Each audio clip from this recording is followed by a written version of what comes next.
오늘 우리가 살아가고 있는 2025년을 가리켜 불확실성의 시대라고 부릅니다. 우리는 매일 아침 뉴스를 보며 걱정으로 하루를 시작합니다. 오늘 경제는 또 어떠한 위기가 다가올까? 내 아이의 미래는 안전할까? 내 직장은 언제까지 버틸 수 있을까? 나의 건강, 우리 가족의 건강은 과연 괜찮을까? 이러한 걱정 속에서 살아가는 것이 오늘 현대인의 일상이라고 할 수 있겠습니다. 실제로 2024년 말 한국갤럽이 조사한 국민 불안 요인 1위 뭔지 아십니까? 경제적 미래였습니다. 2위는 자녀 교육과 취업이었고요.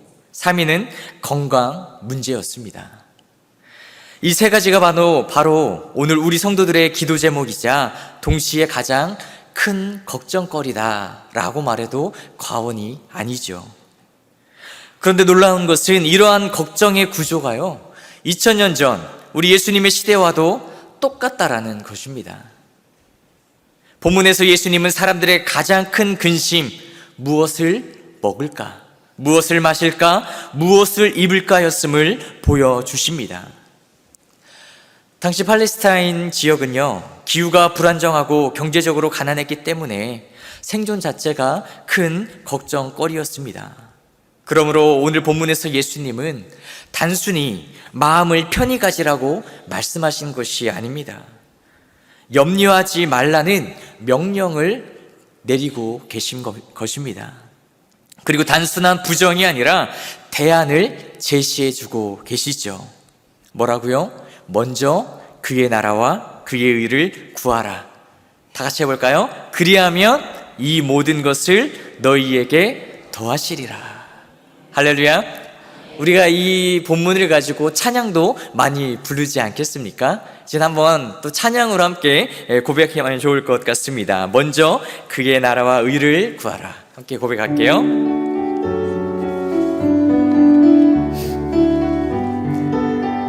박수치면서 할까요? 먼저 그 나라와 의를 구하라. 그 나라와 그 의를 그리하면 이 모든 것을 너희에게 더하시리라.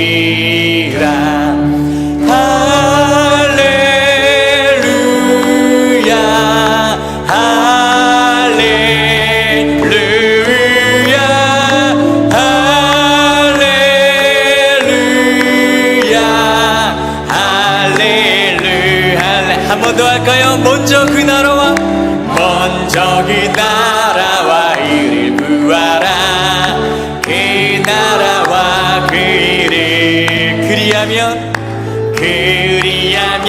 이 모든 것을 너희에게 더하시리라.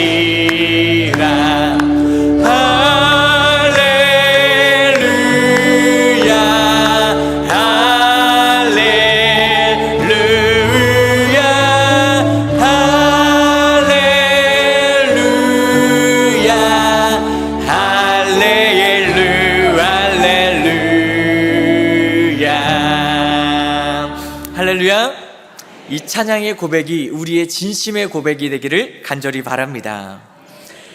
오늘 본문에서 염려하다라는 단어가 나오죠. 무슨 뜻일까요? 마음이 나누다, 마음이 분열되다라는 뜻을 가지고 있습니다. 근심과 염려는 곧 하나님의 능력과 사랑에 대한 의심의 다른 얼굴이다 말할 수가 있는 거죠. 출애굽한 이스라엘 백성들을 한번 보십시오. 그들은 애굽에서 나온 직후부터 무엇을 마실까, 입을까, 먹을까 염려하고 근심했습니다. 근데 거기서 멈췄느냐? 아니에요. 그 염려와 근심은 다시 하나님에 대한 의심으로, 그리고 의심은 불신앙의 열매로 이어지게 됨을 우리들은 성경을 통해 볼 수 있습니다.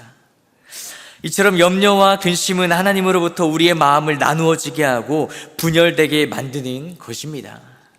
즉 염려는 우리의 마음을 하나님께 집중하지 못하게 하고 세상으로 흩어지게 만든다라는 거죠. 아우구스티누스는 이렇게 말했습니다.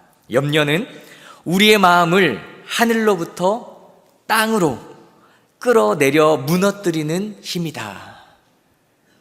그리고 루터는요, 염려는 하나님이 아닌 자기 자신을 신뢰하려는 교만이다 라고 이야기했습니다. 즉 염려는 단순한 감정의 문제가 아니라 신앙의 문제라는 것을 말해주고 있습니다. 하나님이 나의 아버지 되심을 믿지 못하는 데서 시작되는 불신앙의 씨앗이라는 것이죠. 이 불신앙의 씨앗인 근심과 걱정과 염려로 가득 차 있는 제자들을 보시고 우리 예수님께서 말씀하셨습니다. 뭐라고요? 염려하지 말라. 오늘 이 말씀이 본문에 몇 번 나온지 아십니까? 몇 번 나오신지 아십니까? 3번이나 나온대요. 25절과 31절과 34절에 나와 있습니다. 여러분 성경을 읽으면서 어떤 단어가 문장이 반복되는 것이 있다면 거기에 볼펜을 그으십시오. 동그라미를 치십시오. 이는 예수님께서 삶의 문제로 염려해서는 안 될 것을 강조하고 또 강조하고 있는 아주 중요한 말씀이라는 것입니다. 이 염려가 하나님으로부터 그들을 나누어지게 하고 분열되게 만들어 버린다는 것을 누구보다 우리 예수님은 잘 알고 계셨기 때문입니다. 대부분의 사람들은요, 우리가 걱정하고 근심한 이유가 내가 처한 상황이 안 좋으니까, 나의 환경이 너무 힘드니까, 혹은 그 고난을 극복할 만한 힘과 능력이, 돈이 부족하기 때문이라고 생각을 합니다. 나에게 힘과 능력, 돈이 없으니 염려하는 것이고, 상황과 처지가 너무나도 절박하고 어려우니 근심하고 걱정하고 있는 것이라고 자신의 근심과 염려를 합리화하고 있지는 않은지요.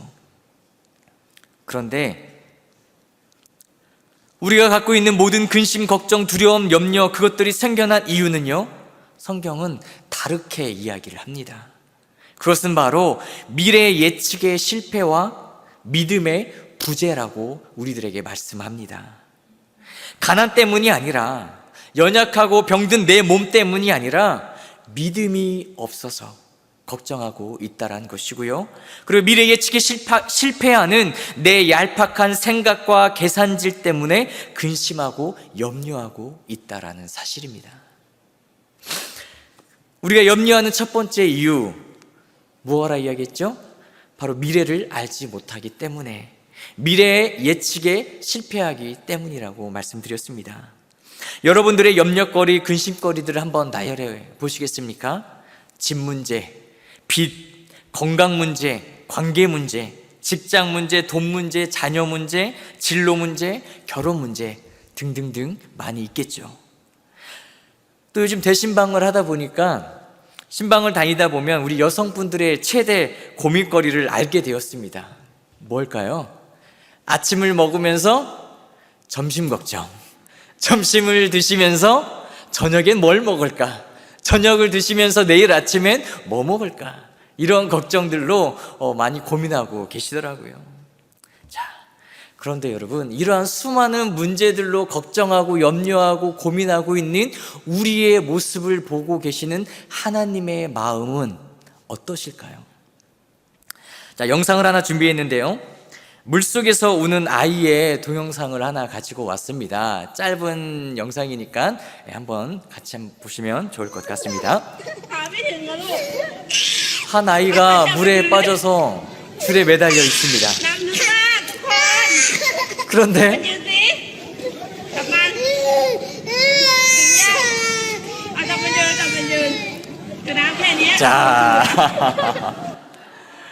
자, 이 아이가 왜 울고 있었던 겁니까? 물속이 깊다라고 생각을 한 거예요. 이 밧줄을 놓치면 나는 죽을지도 몰라, 이러한 걱정과 염려로 지금 울고 있었던 겁니다. 자, 우리가 똑똑한 지성인이라고 생각하여 우리의 미래가 이렇게 될 것이고 저렇게 될 것이라 예측하여 대비하기도 하고 걱정하며 염려하기도 합니다. 하지만 하나님 앞에 선 우리의 지혜와 경험과 경륜은 한 치 앞도 몰라 울고 있는 저 아이의 모습과도 같다라는 거죠. 저 아이의 결말을 보고 여러분들 다 웃었죠? 아무것도 아닌데, 손만 놓으면 되는데. 그런데 그 마음이 지금 누구의 마음이라고요? 우리 하나님의 마음.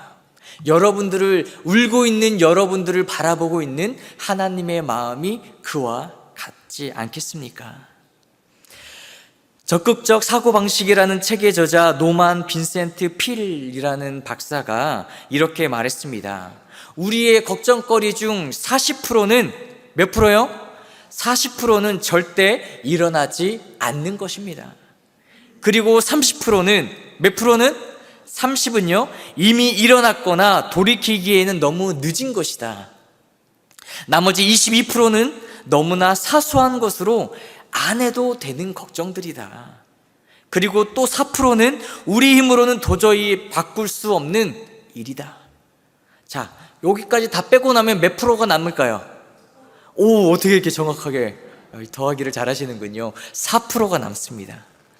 이 모든 것을 빼고 난 나머지 4%만이 우리가 대처할 수 있을 만한 문제들로서 진지하게 고민하고 걱정해 볼 만한 것이다. 이렇게 그는 이야기했습니다. 다시 말해서 여러분들이 지금 하고 있는 걱정거리 100개 중 몇 개 중? 100개 중에 딱 진짜 걱정은 몇 개라고요?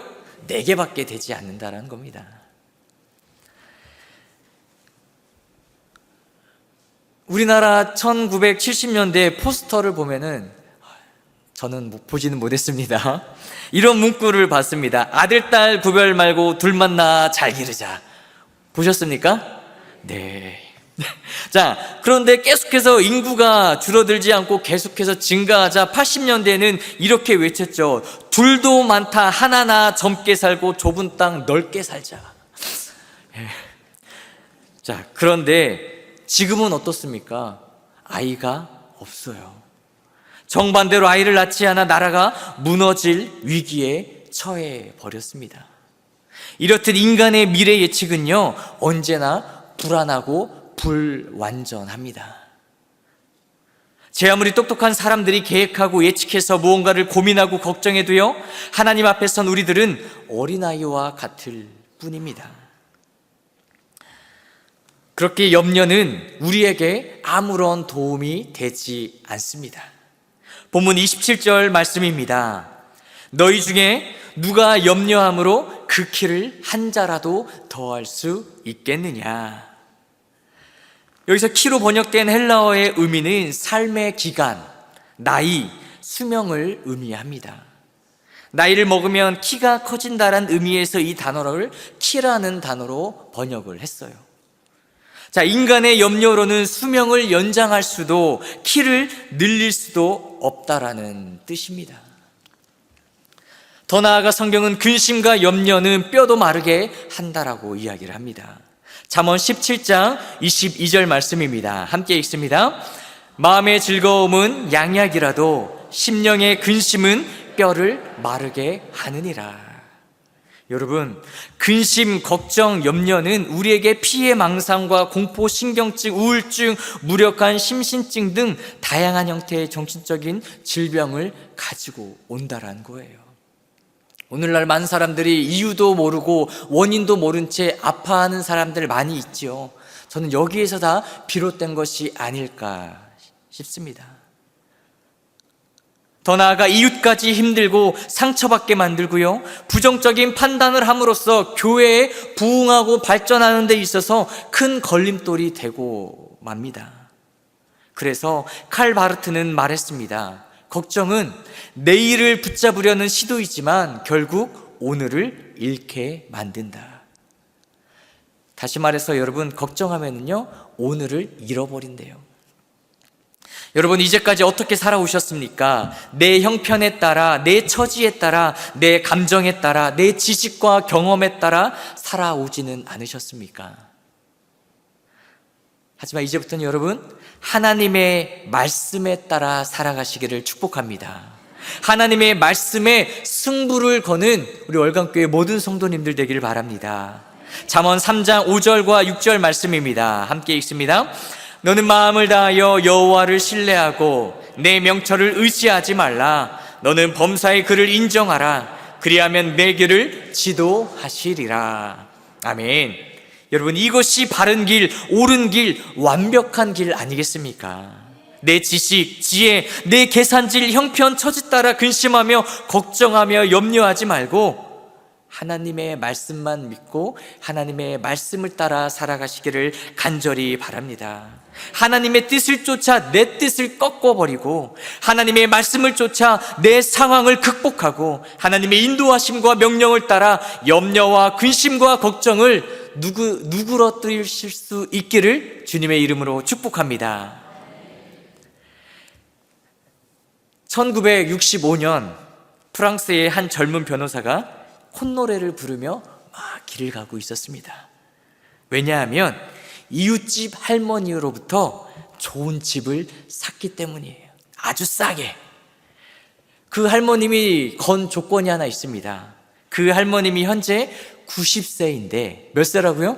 90세인데 내가 죽을 때까지 한 달에 2,500프랑, 오늘날 우리나라 돈으로 약 200만 원 정도씩 매달 나에게 주십시오. 그리고 내가 죽는 그날 이 집을 당신이 가지십시오. 이 변호사가 생각을 했습니다. 90세의 노인이 이 조건을 내걸었으니 길어봤자 5년, 진짜 길어봤자 10년. 그러면 한 달에 200만 원, 1년이면 2,400만 원, 10년이면 2억 4천, 5년이면 1억 2천. 막 계산을 했어요. 옳다구나. 바로 그 자리에서 뭘 했어요? 사인을 했습니다. 그리고 룰루랄라 집으로 갔습니다. 그런데 문제는요, 할머니께서 안 돌아가신다라는 거예요. 5년이 지나고 10년이 지나고 20년이 지났는데도 살아 계셨습니다. 드디어 30년이 되던 해 돌아가셨어요. 그런데 할머님이 돌아가신 게 아니라 그 변호사가 47세였던 그 변호사가 77세를 맞아 할머님보다 먼저 죽게 돼버렸습니다. 30년을 한 번도 살아보지 못한 집을 큰 돈을 지급하면서 결국 죽음을 맞이했다라는 사실입니다.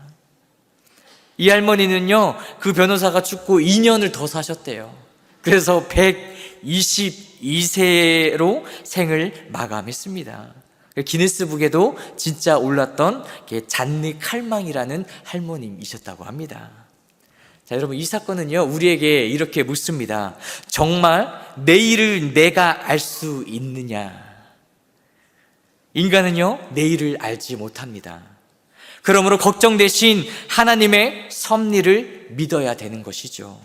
우리의 미래 예측의 실패가 우리의 근심거리가 되었던 과거를 기억하시고 미래에 대해 예측하기보다는 하나님이 이루실 역사를 기대하며 스스로 지혜롭게 여기지 말고 하나님만 경외하며 살아가시는 우리 월강의 모든 성도님들 되시기를 주님의 이름으로 축복합니다. 아멘. 자, 염려의 두 번째 이유 뭐라고 했죠? 믿음의 부재. 예수님은 들풀을 예로 드셨습니다. 오늘 있다가 내일 아궁이에 던져지는 들풀도 하나님이 입히시거든 하물며 너희일까 보냐 믿음이 작은 자들아. 여기서 중요한 단어가 있습니다. 하물며라는 단어입니다. 하나님의 가장 작은 것조차 돌보시는 분인데 하물며 하나님의 형상으로 지어진 우리를 돌보시지 않겠느냐. 여러분, 믿음이 약해질 때 걱정은 커지고 하나님은 작아집니다. 그런데 반대로 믿음이 커질 때 걱정은 작아지고 하나님은 크게 보입니다. 믿으십니까?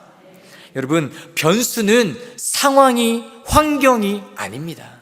변수는요, 여러분들의 믿음이라는 것입니다. 우리는 플러스의 신앙, 즉 더하시는 하나님의 그 은혜 원리를 지니고 살아야 합니다.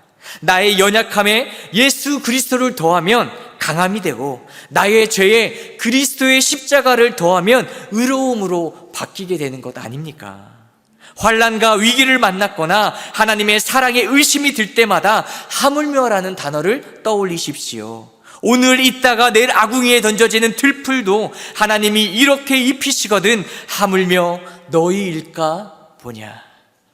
하물며 너희일까 보냐. 이 하물며의 신앙을 여러분들의 것으로 삼으실 수 있기를 간절히 바랍니다. 31절 32절 말씀 함께 읽겠습니다. 그러므로 염려하여 이르기를 무엇을 먹을까 무엇을 마실까 무엇을 입을까 하지 말라. 이는 다 이방인들이 구하는 것이라. 여기까지 읽겠습니다. 이방인들이 누구일까요? 믿음 없는 자들을 말합니다.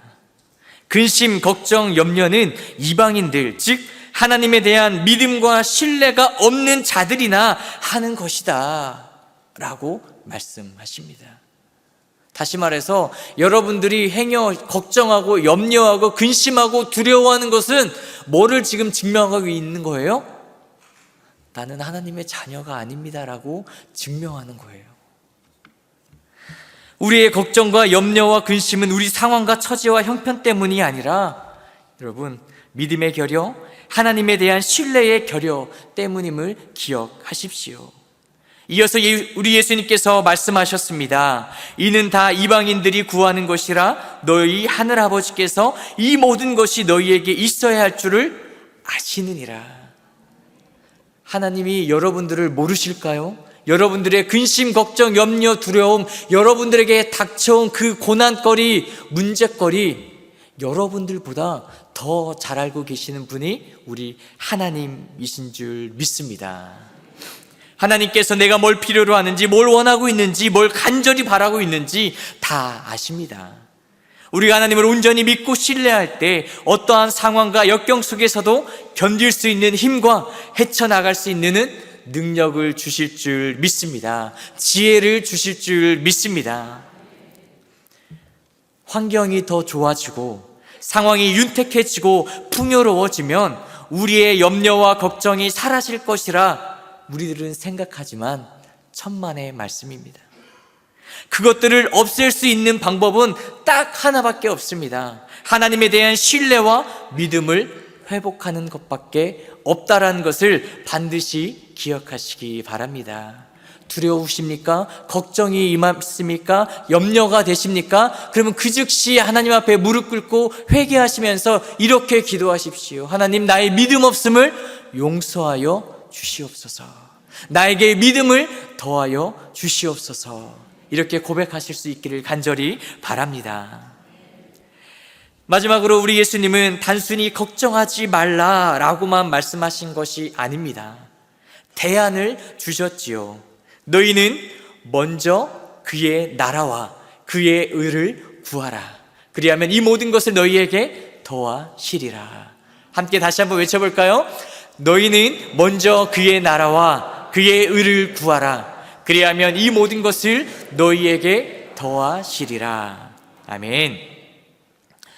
근심하고 염려하는 행위는 하나님께서 당신의 형상을 닮은 우리 인간들에게만 주신 기능이에요. 그래서 여러분 염려하는 것, 근심하는 것 당연한 겁니다.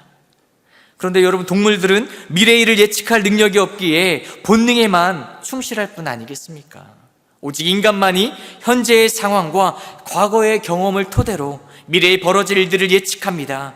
그래서 인간들은 현재의 상황을 미래의 결과에 적용시켜 소망을 지니기도 하고 또 반대로 근심하고 염려하기도 하는 것입니다. 그러므로 이 세상을 사는 동안에는 근심과 걱정과 염려는 항상 존재할 수밖에 없다라는 거예요. 근심, 걱정, 염려가 없는 존재가 딱 한 존재가 있어요. 그것은요, 죽은 사람들밖에 없지요. 사도 바울은 말합니다. 하나님의 뜻대로 하는 근심은 후회할 것이 없는 구원에 이르게 하는 회개를 이루는 것이요, 세상 근심은 사망을 이루는 것이니라. 우리 성도님들, 어떤 근심을 하시겠습니까?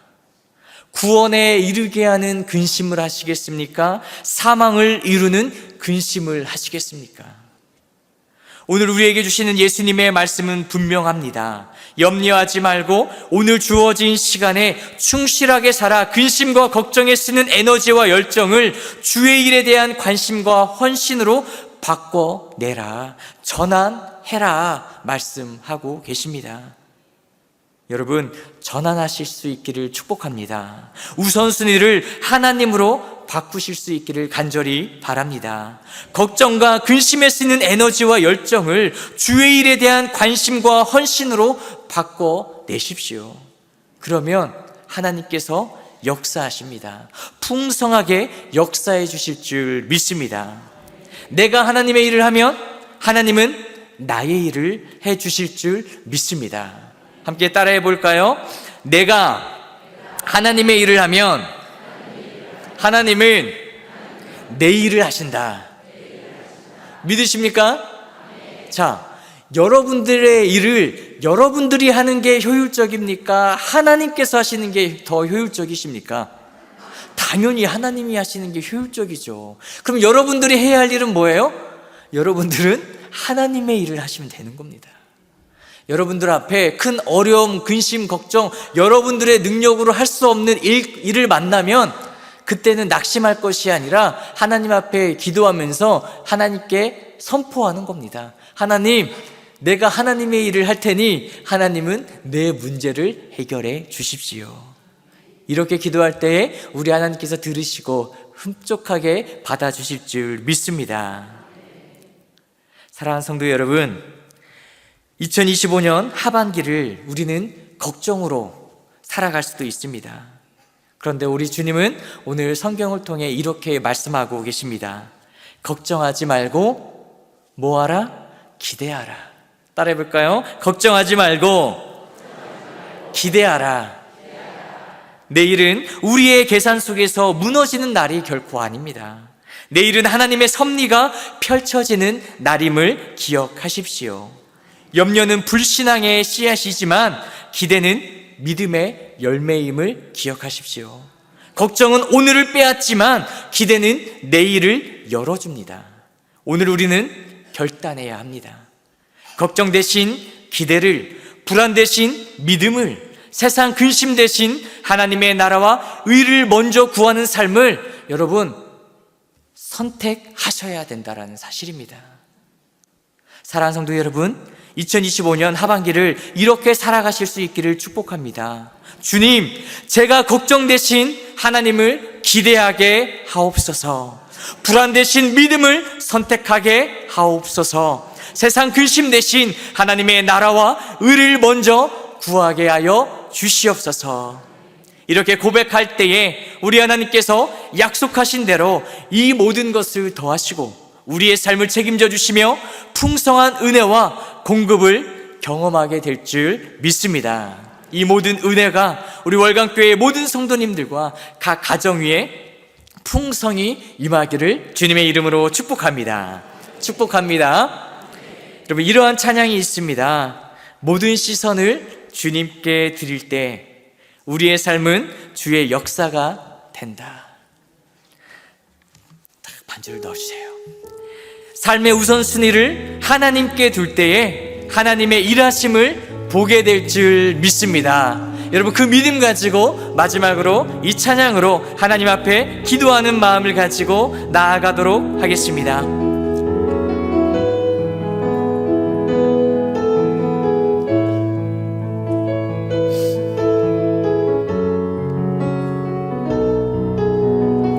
내게로부터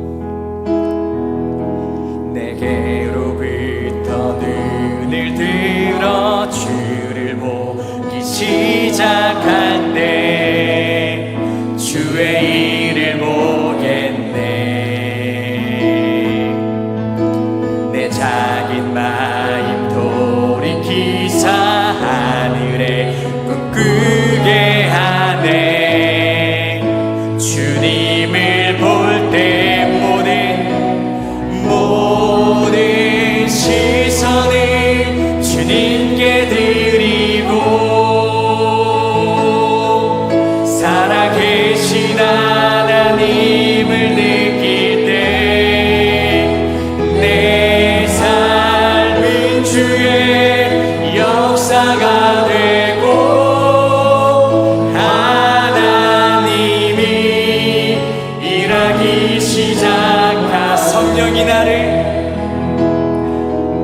성령이 나를 변화시켜 모든 두려움 사라질 때 주의 일을 보겠네. 황폐한 땅 한가운데서 주님 마음 알게 되리. 어떨 때요? 주님을 볼 때 가슴에 손을 얹고 고백합시다. 모든 시선을 주님께 드리고 전능하신 하나님을 느낄 때 세상인 주의 나라가 되고 하나님이 일하기 모든 시선을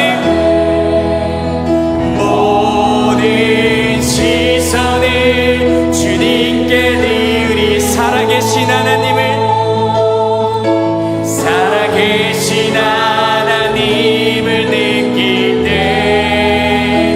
내 삶은 주의 역사가 되고 하나님이 일하기